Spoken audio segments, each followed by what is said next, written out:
Here's the word water. 我喝什么？水 你水 say, I drink water. 我喝水你喝什么？我喝什么？ Say, you drink water. Thanks for signaling. 你喝水 So you might be listening to me taking some Chinese What do you lessons think? here. I thought, hey, why not expand the old noggin and learn something new? So I am learning Chinese, but 你喝什么 let me put that on pause really briefly. So you'll see this vehicle in front of me that just, cut in front of me. No signal, no nothing. I feel like in Los Angeles, it's almost discourteous to signal. Yes, I said that right. The culture here is so messed up that if you signal, it's actually being rude. Being overly sarcastic, of course. But one funny thing with these drivers, like the one in front of me that just kind of like cut in front and then now she's messing around or... Can you go? That'll be nice. Okay, let me go around them. No, I'm not going to do that. The funny thing is they have no license plate. So, what's beautiful is they cut you off and let's say you steer into get cut off into a telephone pole or a tree and you smash your car. What do? You can't even identify this vehicle by their license plate because there is no license plate. And for years and years in LA especially, you could get away with never putting a license plate on your car after you bought it because it was very rare that you would get pulled over. When I first moved here, I saw these cars with no license plates. They would just have like dealer ads on the back. And it was funny because how does anybody identify a car if they're, running a red light or whatever? And anyways, thankfully about 3 or 4 years ago, maybe a bit more, they started cracking down on it. They started requiring people to always have their license plates on. What is interesting is in some higher end vehicles like, high end Lamborghinis, they still don't bother putting their plates on a lot of the time. But, I still rarely, but like here's a rare one. This guy in front of me doesn't have a license plate on. Now, I'm going to use that to segue to hit and runs. And this will depend on how your insurance policy is worded. Now, if you have uninsured or underinsured motorist coverage, and sometimes even if you don't, but you generally have to tap into that, if you are involved in a hit and run, somebody collides with you and then takes off, usually you can tap into your insurance policy to recover for your personal injury and your property damage. However, I have had some instances. Now look at this guy. Just so you know, the lane that Audi to the far right with no plate, there's actually no driving lane on the opposite end of this lane. It's actually just a bike lane. But this guy's now driving in that non-lane, and now he finally wakes up and, well, let's see what he does. Okay, he's just going to drive in the bike lane and the shoulder of the road. These people are all the same.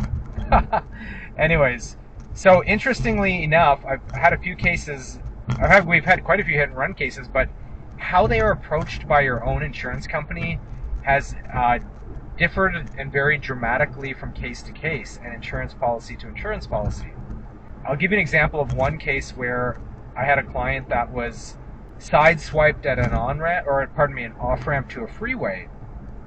And his insurance carrier at the time, I'm going to say it was AAA off the top of my head, they said they weren't going to cover him. They weren't going to pay for his personal injury, and I forget the property damage side. I forget if they were even going to cover paying for the damage to his car. So let me avoid talking about that part. But for the personal injury side, he was injured. But his insurance company said, well, hey, our insurance policy is that, no pun intended, our policy is that if you cannot identify the vehicle that hit you, you can't identify that car, then we are not going to cover this as a hit and run. Now, here's where the ambiguity steps up. Here's where lawsuits are born. But how do you identify a vehicle when you're stuck in an off-ramp, at a crowded off-ramp, and some car comes barreling down the side of the road, or the shoulder, like potentially this guy that you just saw did, and sideswipes everybody and takes off? Like, you can't even get out of your lane, much less out of your lane safely to go pursue the guy. Not that you should pursue somebody like that. So now you've been hit, you've been sideswiped, and you don't have the person's license plate. At best you can probably identify the make and model, but sometimes you can't, even if it's the nighttime or you're not versed in making models of different cars. And now what? Here you were innocently paying your insurance policy premium, to get covered for something like this, only to find that, well, the insurance, your own carrier doesn't want to help you out when you need them. So we had to fight with that carrier for a while. I think it was AAA. And one thing that you should keep in mind is when that sort of thing happens, as soon as possible, go to the police station, preferably one that'll help you, because I have been to police stations that won't help you. They'll just say, oh, it's a civil matter. Well, so is murder. Murder is a civil matter too. Doesn't mean it's not a criminal matter. Make sure to get that police report, and if the desk sergeant won't help you, escalate it. These are public servants, they work for you. If the person is too lazy to take your report, escalate it to somebody else. Ask for a supervisor. Some departments will let you file a police report online, and that's great if they will. That'll help. But get that police report. While certainly it's very likely nothing will come of it, unfortunately, especially if you don't have a license plate. At a minimum, it's proof, it's probative value that something did happen. I suspect part of the reason insurance companies started, perfect day. Sunday afternoon, and now we have a pretty, looks like significant accident. So what do? You slow down, you see the fire guy on your right, you drive prudently, I guess, around this. So come as slow as you can. Signal, I'm signaling, because I'm about to go into oncoming traffic for a minute. And I'm gonna hook back in. Pretty bad accident. They've covered it up with the fire truck to hide it.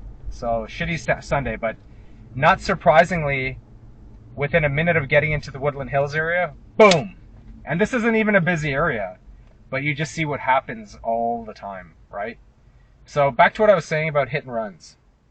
Hopefully that's not related to a hit and run. At least the police report gives you probative value so you can show your insurance company that, hey, I was involved in an accident. But I suspect insurance companies started going this other direction of asking for like identification of the other vehicle, because it's highly probable that over the years people are just getting into their own unilateral accident or accident without any other cars. They just, like, who knows, are distracted themselves and hit a telephone pole, and they try to tap into their own insurance policy by blaming a ghost. And so the insurance companies started raising the standards a bit, or raising the ante, saying, okay, well, if you got hit by somebody else, well, who are they? It puts you in a really difficult bind. As an example, I had another client years ago that was on the freeway at night, coming home from wherever, work or whatever, and it was like traffic was a little slow, and he got his car, he just got obliterated from the back. He got rear-ended so hard you couldn't even recognize his car, even though he was sitting in the back. And the car that hit him, he believes was an SUV, and that SUV somehow, despite the damage, shockingly was able to drive away. And so that car collided with my client, kind of rendered him completely helpless. His car couldn't move, and I think he probably blacked out for a minute. And it took off, and of course it's on the freeway.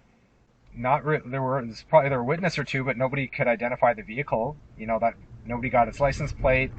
All they knew it was like, oh, okay, that's great. Thanks for giving me so much room before you change lanes. We're definitely in Woodland Hills, or we should call it Woodland Hills. Anyhow, so that guy got hit and he couldn't identify the car, and we had the same issue of, hey, well, his insurance company saying, well, why should we pay on this when you can't identify the car? It's so foolish, right? Obviously, it's not a unilateral, like a solo vehicle accident. You don't rear-end yourself on a freeway. That one went smoothly, though. Thankfully, he did get the police CHP did come, and that was, probative value. But we do run into cases where, out of the blue, the insurance company will kind of point to their policy and say, well, you got to identify the vehicle, license plate, whatever.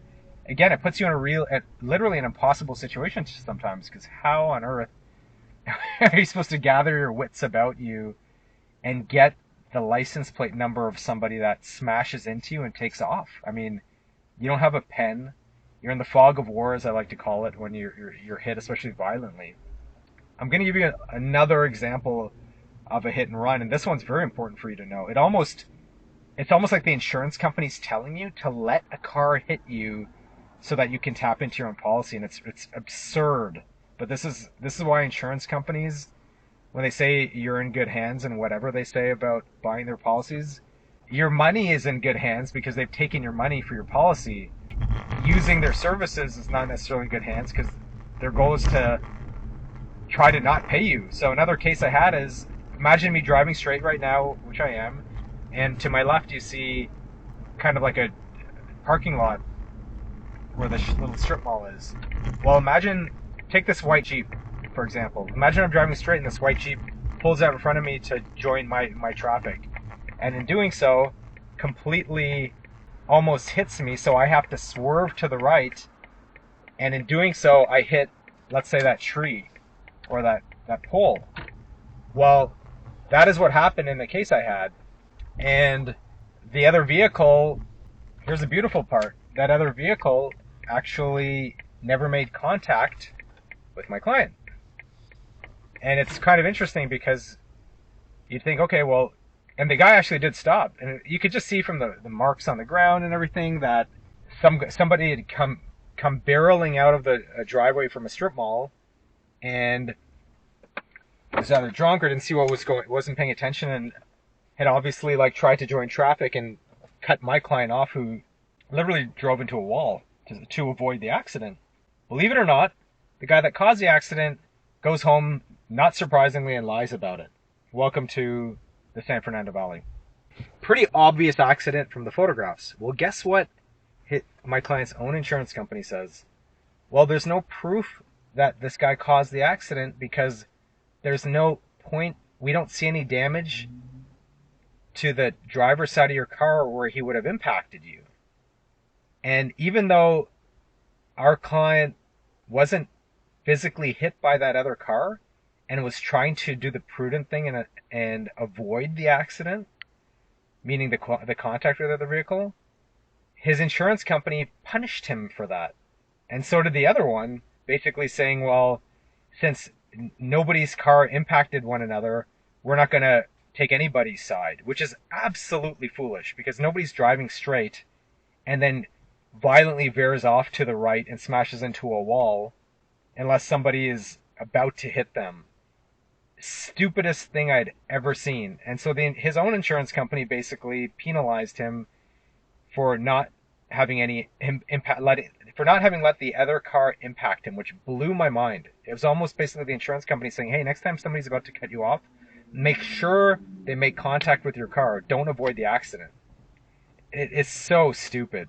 So I'm not telling you to do that, by the way. Of course you should avoid getting in an accident. That's why these dash cams, highly recommend. All right, have a good one. I'm going to take off. I will talk to you guys later.